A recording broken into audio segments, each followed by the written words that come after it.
This presentation is about a major new initiative to finance climate action on a global scale by a large coalition of organizations.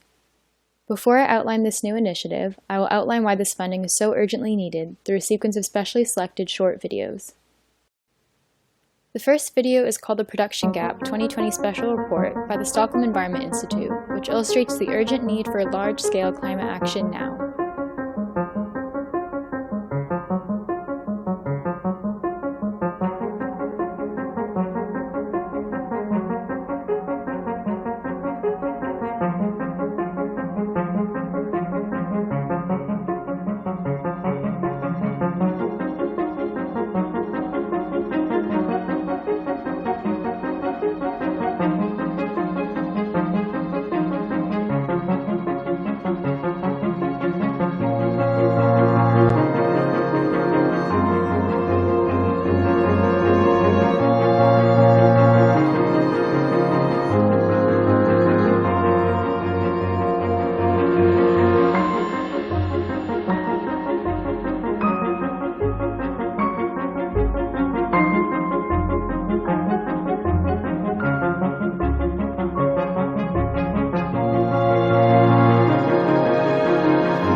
This next short video illustrates the impact of climate change on human security and is then followed by a segment about climate solutions that can be implemented on a global scale.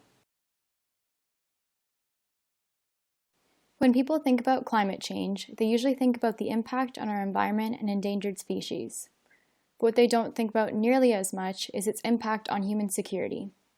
What if I told you that more than 1 billion people may be forced to migrate by 2050, causing mass population displacement? Or that by 2040, roughly 5.4 billion people, more than half the world's projected population, are expected to live in areas where the demand for water exceeds the available amount.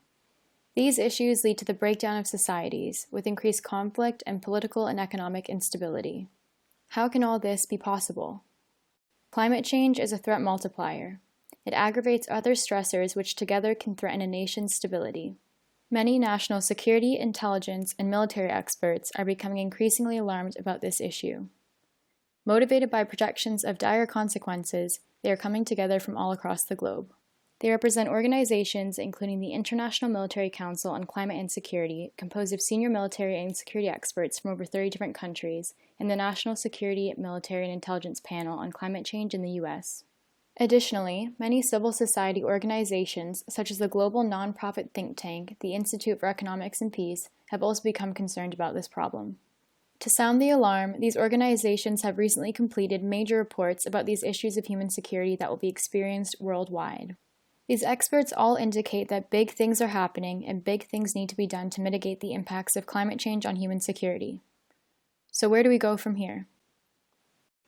Fortunately, solutions already exist that, if implemented on a global scale, could launch us into a sustainable future for all.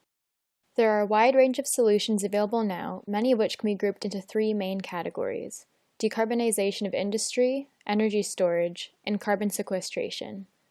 Luckily, there's been massive progress in technology relating to these fields.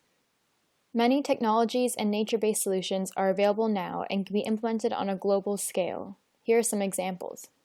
Green hydrogen-related technologies can dramatically reduce carbon emissions in transportation, manufacturing, and shipping industry since hydrogen does not create any carbon emissions when utilized.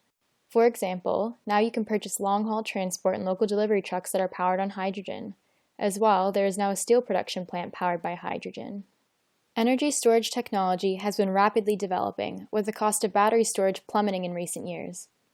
Based on data published by Bloomberg NEF, the cost of battery storage technology has dropped by 76% since 2012, making the combination of renewables and energy storage more financially viable. This storage can enable a massive increase in renewable power generation, which would eliminate the need for many fossil fuel power plants. This energy storage comes in many forms, including pumped hydro, compressed gas, electrochemical batteries, and thermal storage. As we transition into a low-carbon economy, we can draw down our existing emissions through carbon sequestration through the use of technologies and practices to accelerate natural solutions. Examples of this are rapid tree planting with the use of aerial drones, regenerative agricultural practices, and wetland restoration. A 2020 report by the Royal Data Institute shows that regenerative farming and grazing systems, if achieved globally, would draw down more than 100% of current annual CO2 emissions. Other options include artificial direct air capture, which removes carbon dioxide directly out of the ambient air, and carbon capture storage, which removes carbon dioxide out of the gases emitted from industrial processes.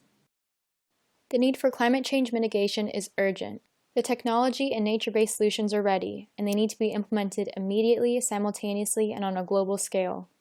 We need large-scale action for this large-scale problem, and the sooner we start, the smaller the impact on present and future generations. That's why we need to implement these solutions on an adequate global scale and without delay, and many trillions of dollars will be needed. The UNDP estimates that 85 to 90% of financing for adequate climate action needs to come from the private sector to meet the Paris Accord. Steve Waygood from Aviva Investors, which manages over $465 billion in assets, indicated that the financial markets are currently incentivized to undermine the Paris Agreement, hence a big change is needed. As shown in the short video segment, Waygood indicates that the London Stock Exchange's embedded warming potential is estimated to be 3.8 degrees Celsius rise by 2100, and outlines why this is an incredibly serious problem. But possibly the scariest figure I learned when we were doing our TCFD reports, and we're now on our fifth, we're working on our fifth, was when we discovered that the London Stock Exchange embedded global warming potential was 3.8 degrees. It's not David's fault.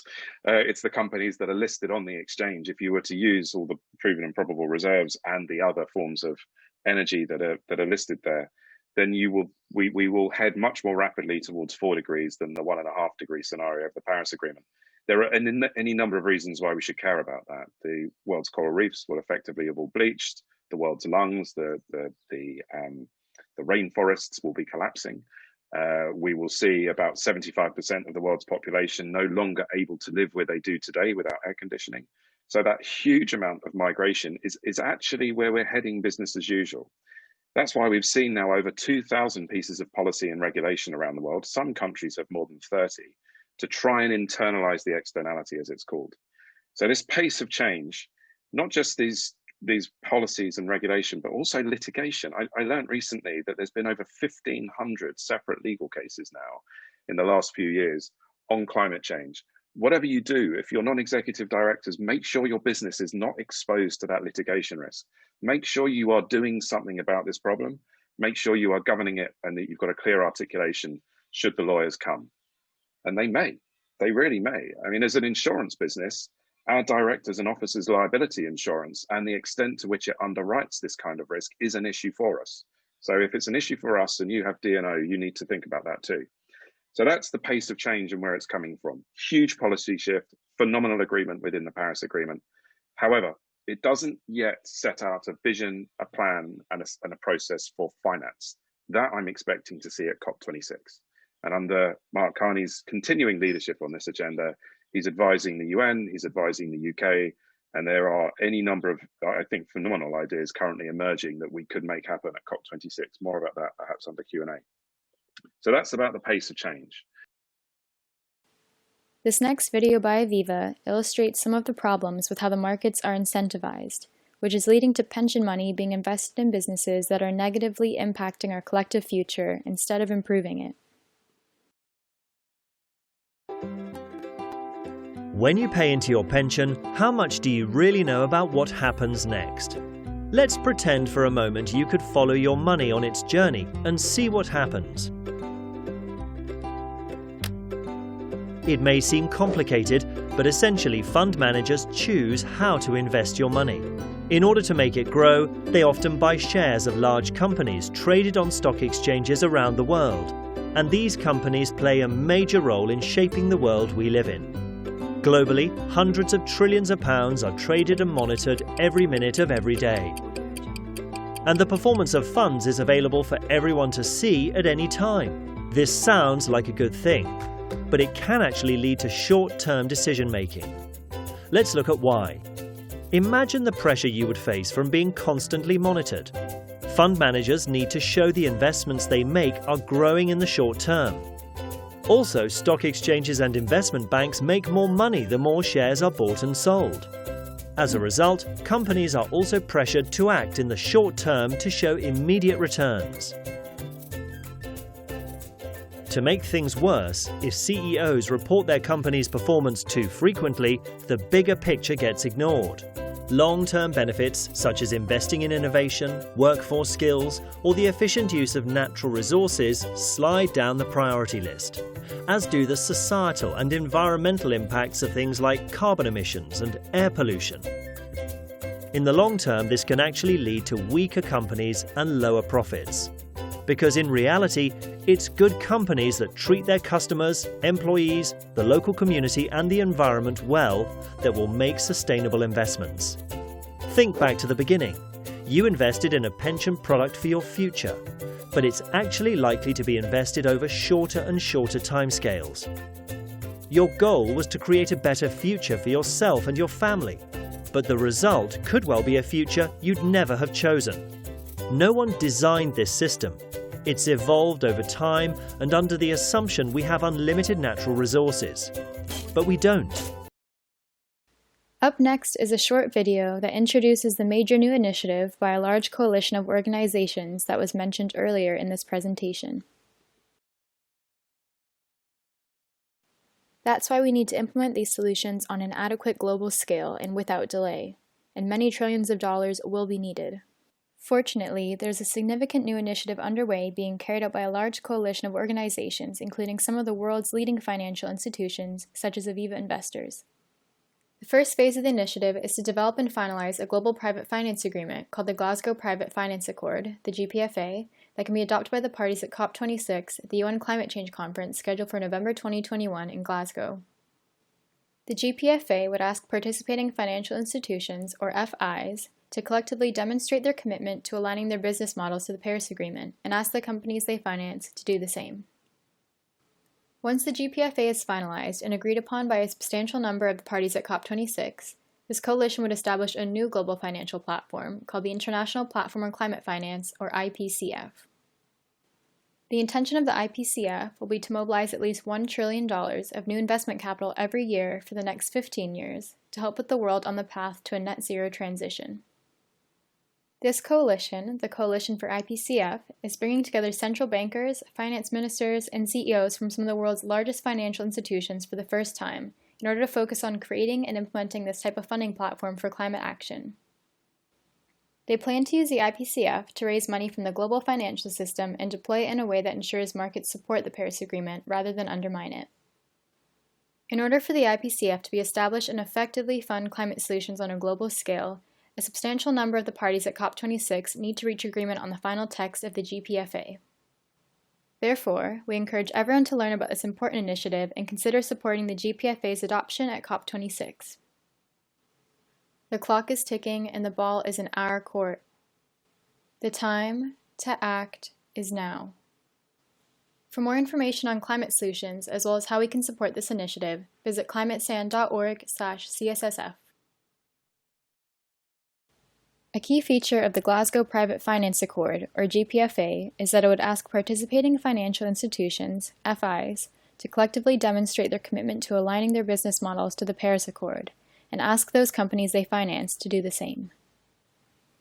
By signing the GPFA, financial institutions, or FIs, would commit to the following: aligning their business model to the aim of the Paris Agreement, which essentially means that they would do what they can to help restrict climate change to below 1.5 degrees of warming.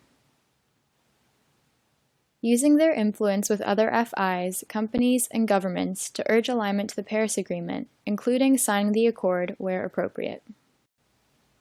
Publishing a transition plan, which is also known as Institutionally Determined Commitment, or IDC, that sets out how they will implement the 2 points outlined above, including their short and medium-term objectives and credible trajectory. Analyzing and annually disclosing key information, including the impact of climate-related risks on their business based on the TCFD approach, along with their process against their IDC and any increase in ambition. And finally, the FI would commit to updating and increasing ambition for their IDC every 3 years. As mentioned earlier, the GPFA will establish the IPCF, which will be required to do the following: host annual meetings of signatories at future COPs where it will publish an annual status report, administer the signatories to the Accord, and maintain the IDC reporting guidance, monitor the commitments, and act as a central online repository of the IDCs. Where IDCs are considered exceptional, the IPCF will issue an award. Where FIs neglect to publish their IDC, the IPCF will eject them. And maintain an online register highlighting which FIs have not yet signed in order to facilitate and focus investor engagement. For the GPFA and IPCF to make a substantial impact and incentivize the markets to support the Paris Agreement, we expect an agreement on global carbon emissions trading, which is part of Article 6 of the Paris Agreement, is needed. Therefore, we recommend that the global advocacy effort to support the adoption of the GPFA by the parties at COP26 should also include creating awareness for the urgent need for an agreement on international carbon emission trading. The GPFA and IPCF can then support UNDP's new Carbon Payments for Development (CP4D) facility. This CP4D facility is designed to incentivize private investments into countries' NDC targets and development objectives. It is currently planned to be about $300 million in size, but can be scaled up substantially if and when international carbon credit trading is implemented. For example, a larger project can be financed initially by a bridge loan, and then once the project is operational, it can be financed by a green or climate bond, which can be purchased by international institutional investors. As you may be aware, green bond financings are growing rapidly. For example, ClimateBonds.net estimates that there will be about $350 billion in green bonds in 2021. We at ClimateSAN invite you to consider the following actions. Learn more about the GPFA along with the associated IPCF and how it can create many benefits for the world, including facilitating funding for a wide range of climate actions. And if you find value in the GPFA and the associated IPCF and would like to support these initiatives, we invite you to consider how these initiatives can be further enhanced and provide your feedback to the Coalition for the IPCF. Create more awareness about the GPFA and its associated IPCF. This could include helping to host a webinar about these topics with Aviva investors and ClimateSAN. Help broaden support for the GPFA by reaching out to conservative-minded people about the need for the GPFA in these two key areas: impacts of climate change on human security and impacts of climate change on their savings and investments in the financial markets. If you want some background about these impacts, see Our Planet Too Big to Fail. Additionally, the Coalition for IPCF plans to invite the parties at COP26 to consider adopting the GPFA. Therefore, they welcome your feedback and any efforts to help them build support for these initiatives. Since we feel that international carbon emissions trading is also a very important way to incentivize the markets to support the Paris Agreement, we also invite you to create more awareness of the need for an agreement on this type of trading by the parties at COP26. Thank you for taking the time to view this video and consider these important issues. If you're interested in more information, please visit climatesan.org/FCA.